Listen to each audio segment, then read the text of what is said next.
சமூகத்துல வரும்போது, தகப்பனேன்னு சொல்லி அந்த சமூகத்துல வரும்போது அவர் உன்னை அப்படியே அணைத்துக் கொள்ளுகிறவர், அவர் உன்னை மார்போடு அணைத்துக் கொள்ளுகிறவர், அவர் தாயை போல தகப்பனை போல உன்னை சேர்த்துக் கொள்ளுகிறவர்.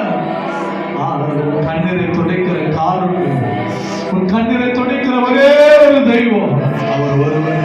என்னோடு கூட சேர்ந்து சரணத்தை பாடி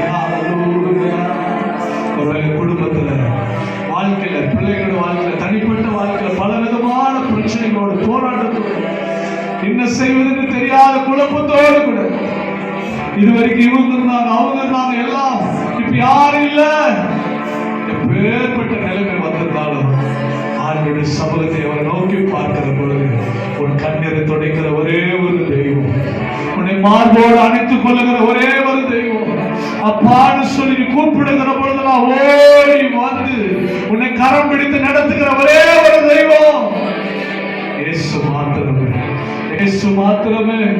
ஹல்லேலூயா.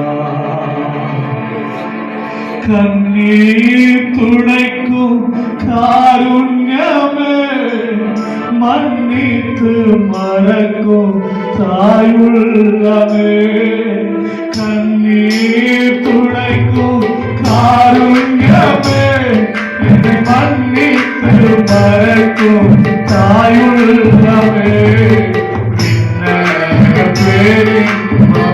ஒரு தாய் போல ஒரு ஏற்றுக்கொள்கிறார், ஒரு தகவலை போல ஒரு ஏற்றுக்கொள்கிறார்.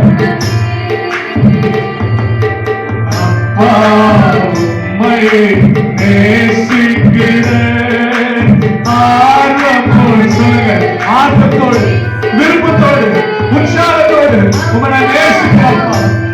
அந்த நேசிக்கிறோம்ப்பா, எங்க உயிர் நீங்க ஆண்டவர், எங்க ஜீவன் நீங்க ஆண்டவர், எங்க பலன் நீங்க ஆண்டவர்.